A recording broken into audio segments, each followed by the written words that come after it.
Dalam nama Bapa dan Putra dan Roh Kudus. Amin. Allah Bapa di surga, Putramu Yesus mengenali misi yang kau berikan kepadanya lewat kitab Nabi Yesaya. Membebaskan manusia dari belenggu dosa.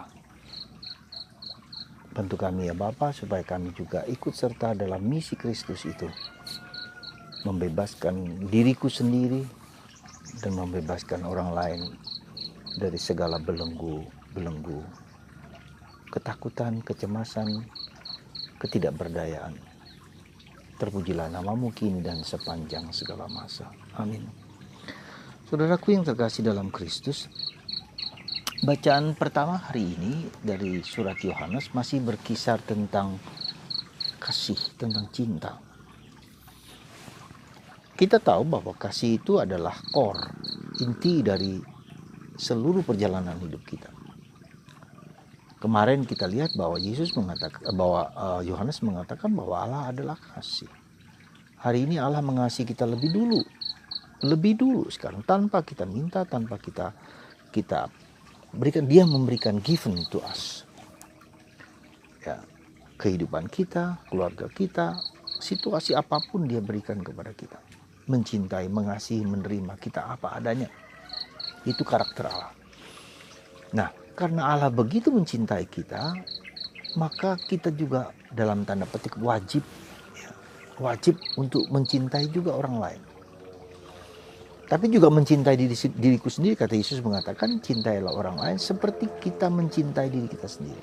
Nah, saya mengajak Anda sekali lagi untuk merenungkan cinta itu dari perspektif pengalaman hidup kita sehari-hari.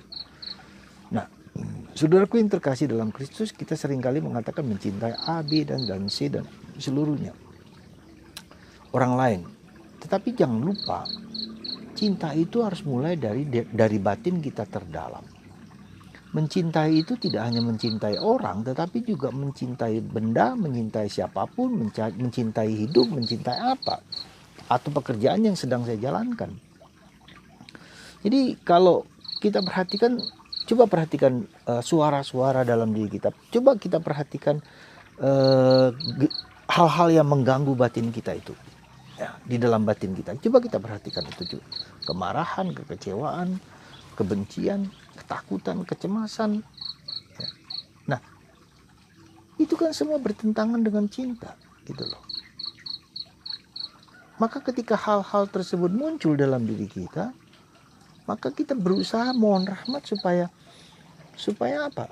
Supaya kita juga memberikan mengubah ketakutan itu menjadi keberanian untuk mempersembahkan hidup kita kepada Tuhan.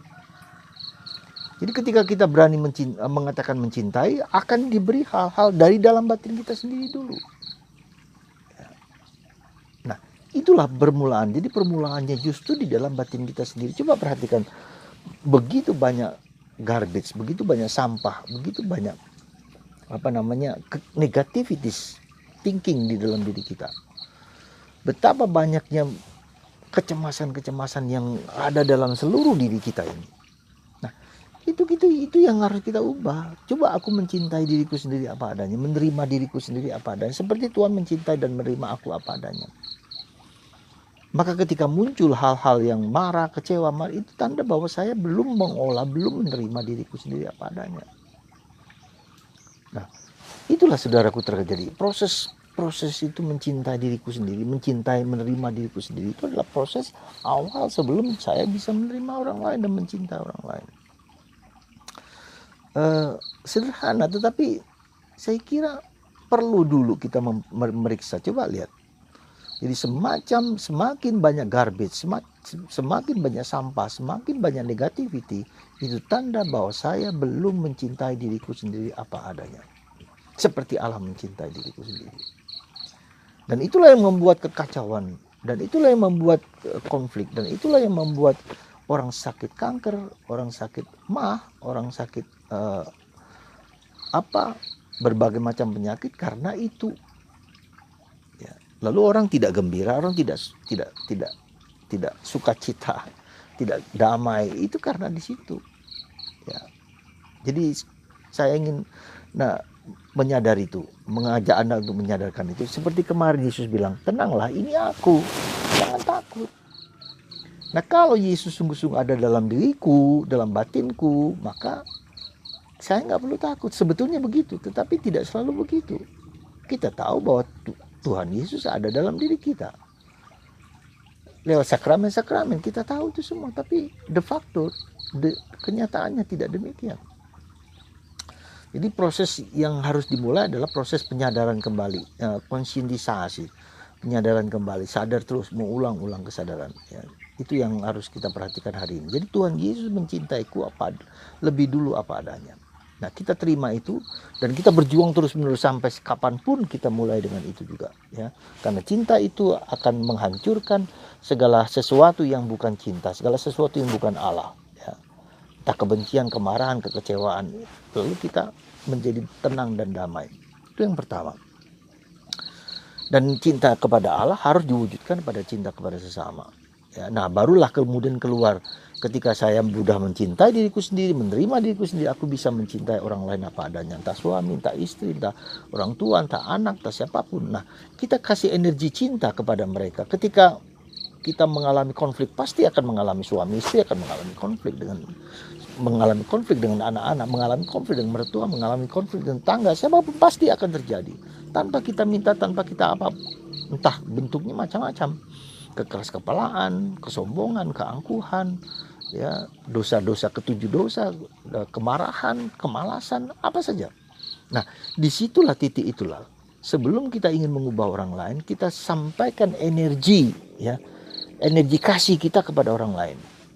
Energi kasih kita, energi pertobatan, energi energi pemulihan, energi kesembuhan, kita kasihkan, kita bagi, energi itu semakin lama. Seperti misalnya kalau Anda setiap hari mengatakan kepada anggrek, I love you, I love you, I love you, disirami dengan penuh cinta, penuh kasih.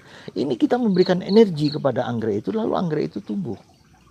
Tapi kalau kita marah-marah, kita kecewa, dan kemarahan itu, kekecewaan itu bukan mulai dari mulut-mulut, tapi dari batin, dari dalam batin sendiri. Jadi misalnya kita bisa aja mengatakan I love you, tetapi batin kita marah. Itu terjadi kontradiksi dalam diri kita.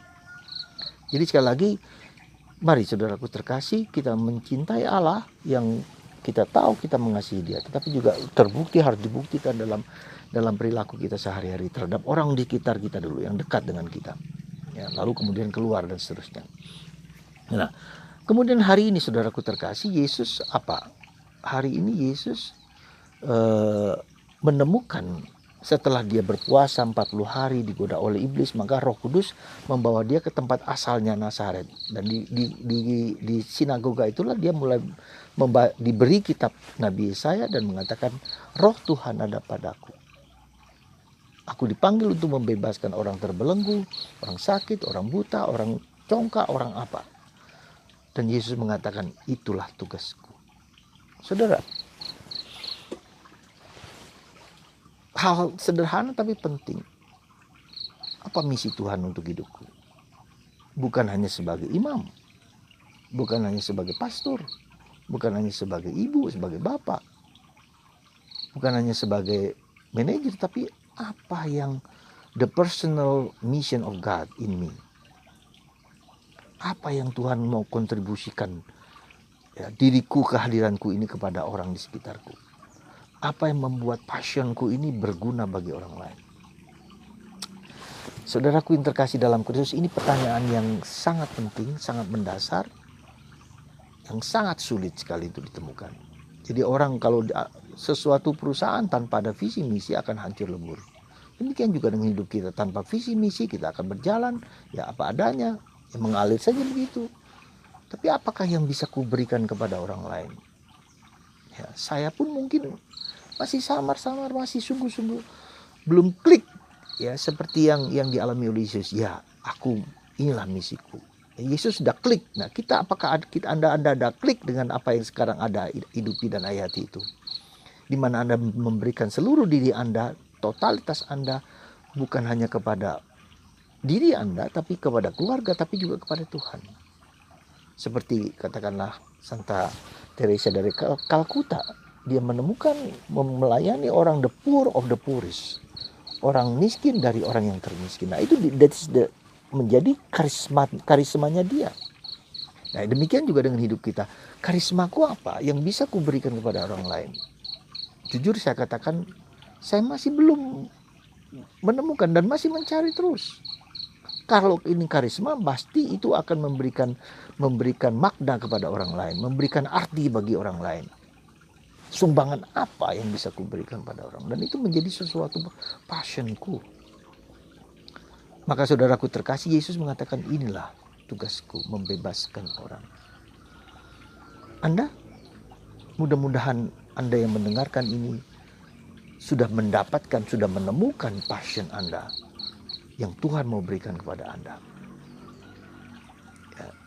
Meski Anda di usia berapapun, di atas 70, di atas 80 atau berapa, masih belum menemukan itu. Ada orang yang belum sampai, bisa terus mencari. Dan bagus sekali Yesus menemukan justru misinya itu di dalam kitab Nabi Yesaya, di masa lalu, di dalam kitab suci. Jadi pergaulan dengan kita dan kitab suci itu membuat kita semakin mengerti, oh Tuhan itu menghendaki aku demikian. Jadi jangan lupa saudaraku terkasih, mari kita bergaul dengan kitab suci, mendengarkan kitab suci supaya kita juga mengalami Allah, menemukan apa yang Tuhan kehendaki bagiku sendiri. Ya, semoga hari ini Anda dan saya, kita semua menemukan Kristus. Ya, apa yang Tuhan berikan kepadaku, yang membuat aku diciptakan ini adalah misi itu. Semoga sekali lagi kita diajak menjadi mitra, menjadi kawan, menjadi teman seperjalanan Allah, menjadi co-creator, ya, pencipta hidup kita dalam diri orang lain, dalam perbuatan kita. Tuhan, bantu kami semua supaya kami bisa menemukan misimu dalam hidup kami. Bukan misiku, misimu dalam hidup kami. Sehingga kami dapat memberikan makna terhadap diriku sebagai suami, sebagai istri, sebagai anak, sebagai pastor, sebagai kawan di dalam perjalanan hidupku sekecil apapun. Terima kasih Tuhan. Engkau menyadarkan kami akan panggilan hidup kami di dunia ini. Berkat-Mu atas kami semua. Dan sekali lagi bagi Anda yang sakit, menderita, dibangunkan jiwa roh Anda untuk semakin bersatu dengan Kristus. Berkat-Mu ya Bapa atas kami semua. Dalam nama Bapa dan Putra dan Roh Kudus. Amin.